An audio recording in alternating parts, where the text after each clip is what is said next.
Hey guys, welcome back to Proud Animator. In this lesson, we are going to learn how to animate motion trails like this in After Effects.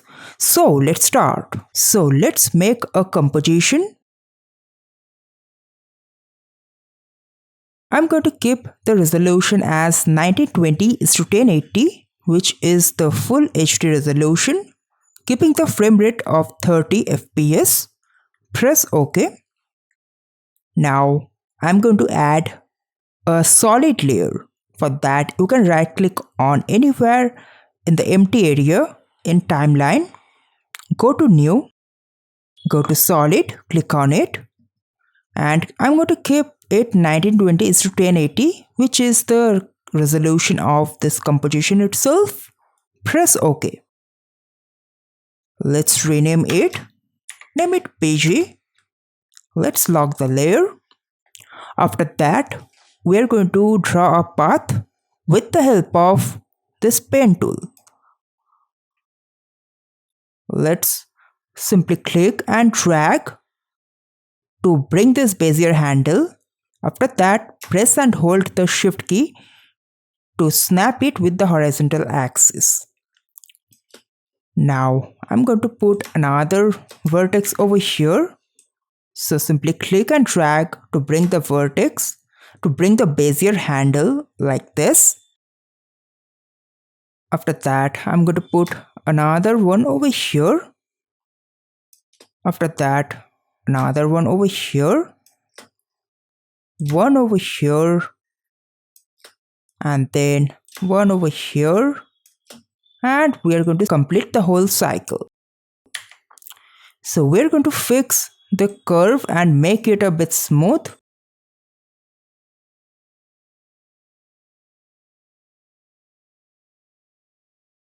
Alright, so as our path is fixed now, we can rename it and name it trail. Okay, let's shift it somewhere in between the screen. Now, drill down the properties, go to add a trim path. After that, go inside the properties of trim path. We are going to select the end range, give it around maybe 0.1, and then we're going to go inside the stroke and we're going to change the cap to rounded cap.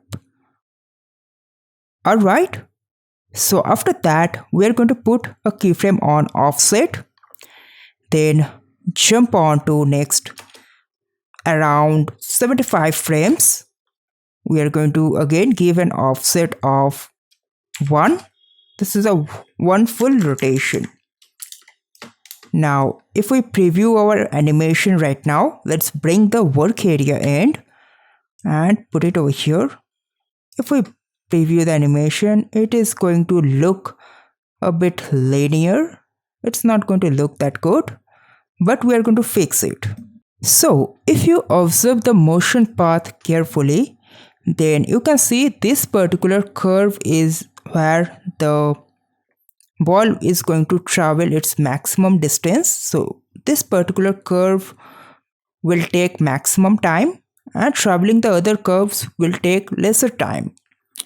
And one more thing, when the ball is at the top of the curve, it is going to have the minimum speed throughout the compared to the other areas of the curve, and when it is at the minimum height or like this one or around here, it is going to just move at its maximum speed.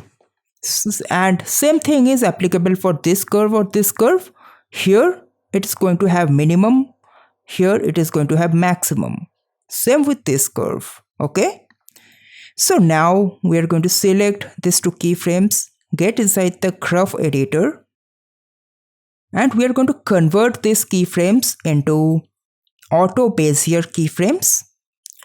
Alright, now after that we are going to select these keyframes, pull it down, but don't give it 0 value.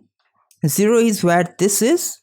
we're going to give lesser value for this at the highest point, because it is going to slow down at that point. But don't give it 0, it is going to move at a very slow speed. And in the speed graph, height determines the speed of that particular object at that point. So the lesser the height of that point in the curve, the slower it is going to become. Okay, so now we are going to double click on this keyframe and we are going to copy this value and then select this, double click on it, paste it over here. So you can see the values are equal now. The in and out point is now equal. So right now we are going to drag this into the timeline and let's see where is that minimum point. I think here we can add another keyframe. Let's drag it even more. Let's check out the mix. Next extreme. We can add another keyframe over here. So select this and let's drag it down a bit. Maybe we are not going to drag it this much. We are going to slightly drag it, slow it down. Because this is the highest point of the, if we compare the whole curve, and then jump on to the next extreme. Let's add another over here. We can pull it up. Now let's jump on to next extreme. Let's add another one over here. We're going to pull it down. We're going to slightly pull it down more compared to this one, because this one is, the height is more compared to this one, so that's why. Now you can see something over here in this curve. This one should be the maximum of this curve, but this has become the maximum. So what we can do is we can simply drag it up like this. Same with this one, we can do it, but right now if we drag it up, you can see it is just going down as well. It is going to just mess up the whole speed. So we can actually increase the timing over here and let's bring it up, or rather let's check out what we can do. Alright, so decreasing the timing in between this keyframe has solved this issue. Let's preview the animation.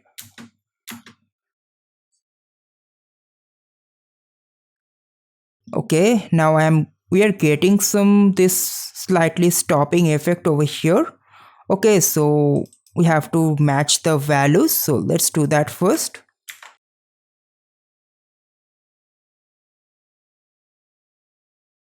Now we can select these two keyframes and bring it up a bit, even this one as well.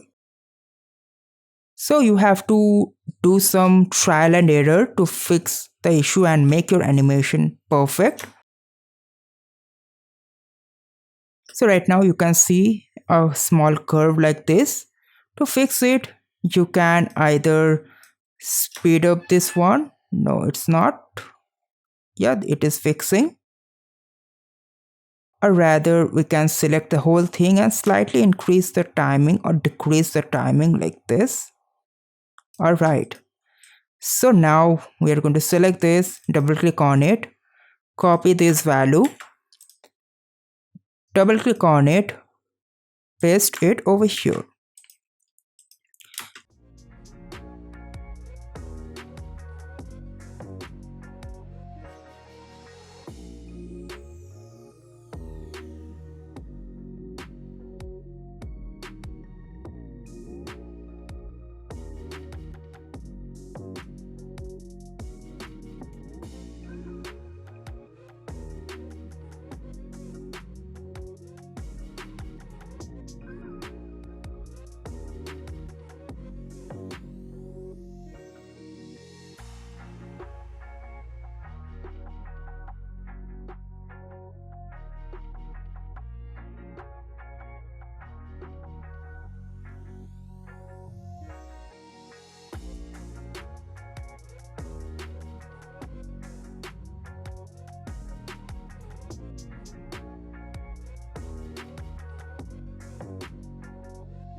All right, so this one is looking pretty nice. So you have to do a bit trial and error in between to find out what is the best option or what are the perfect values. So for that you have to do some changes in the speed graph and change the height to find it out. And right now it's looking pretty nice. So we're going to go with this one. So now we can add some squash and stretch in this ball. Let's put a keyframe on end. Let's get inside the stroke property. Put a keyframe on stroke width. Press U to open the properties with keyframes. So this is where it is going to squash and this is where it's the maximum speed. So it's going to stretch a bit. Let's increase the end value to 1% and maybe we're going to decrease it. Let's decrease it to 58. Alright, and we're going to copy and paste it alternatively. Let's copy it over here and copy and paste it over here. Here it is going to stretch and here we're going to get the end value or this initial value over here. Maybe we are going to fix the path over here a bit of this offset so that we can get the maximum and the minimum value over here. Rest of are pretty fine. Alright, now after that we need to make these keyframes as same as this particular graph which we have made. Of course it would take a lot of time. For that I am using a free plugin called EaseCopy.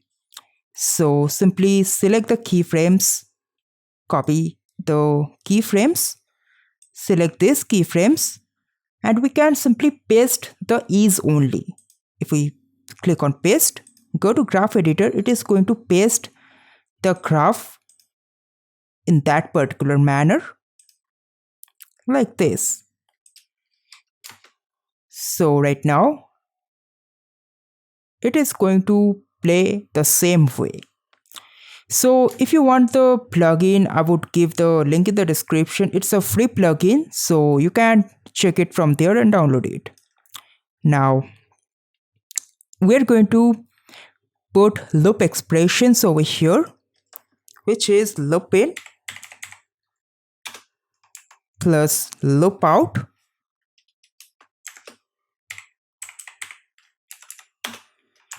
minus value.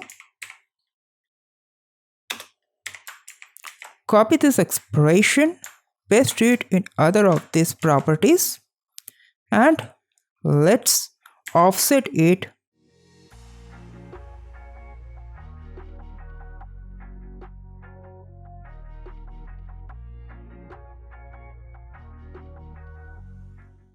Alright, so now we are going to duplicate this layer by pressing Ctrl plus D. Let's rename this layer tail. We're going to decrease the stroke width to 20. Press U to open the properties with keyframes. Let's delete the keyframes from stroke width and let's remove all the keyframes. Okay, now let's change the color of this stroke. Give some whitish color. Alright, so now we're going to increase the value of the tail. Let's select this end value and we're going to increase it.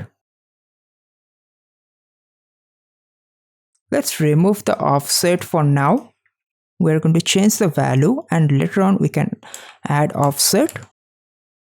Here we're going to increase the end a lot.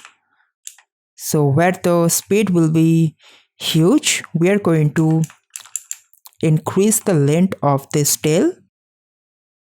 Here we can simply copy and paste the keyframes. Here we can copy this keyframe and change the offset. Same over here. Repeat the process over here as well. And over here as well, we are going to copy and paste the initial value of int and adjust the value of offset as well.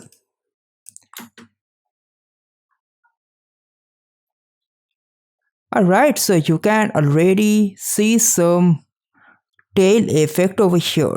If we offset it a bit, let's offset the 8 value and let's check now. So right now we are going to select this tail, add an effect over here, go to effects and presets, type in roughen edges. So we are going to apply this effect in this layer. We are going to give the border of around 15 and we are going to press and hold the Alt key and click on evolution and add an expression time multiplied by 1000. It is going to give some liquid effect in this tail, as you can see.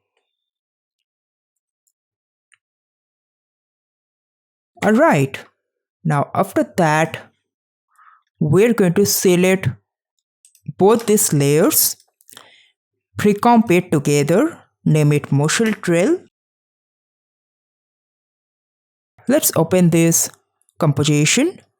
We're going to add some more effect over here. We're to make it some liquid kind of effect. So for that, let's add an adjustment layer. So adding an adjustment layer means if we apply any effect on adjustment layer, the effect is going to be applied on the layers below it. Okay, so now we're going to select this layer. Let's rename it effects. So now we are going to select this adjustment layer, go to effects and presets panel and type in Gaussian blur or simply blur, and then under this blur and sharpen you can get an option named Gaussian blur. We are going to apply this effect. So we're going to change the value of the blurriness to around, give it 34. After that, we're going to apply another effect on this adjustment layer. Let's type in matte choker.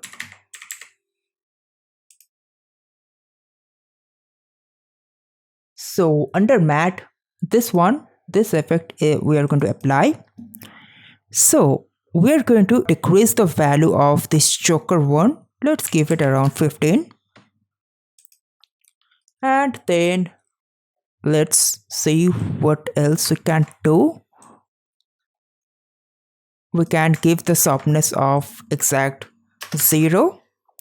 Right now, if we preview the animation, we can see some liquid kind of effect, even more. Alright, so after that, we're going to select this adjustment layer again and type in glow. Apply this glow effect, and then we are going to give a threshold of 20%. Radius, let's increase it a bit, around 250, or let's give it 230. Maybe we are going to increase the intensity a bit. Let's give it around 5. Let's check now.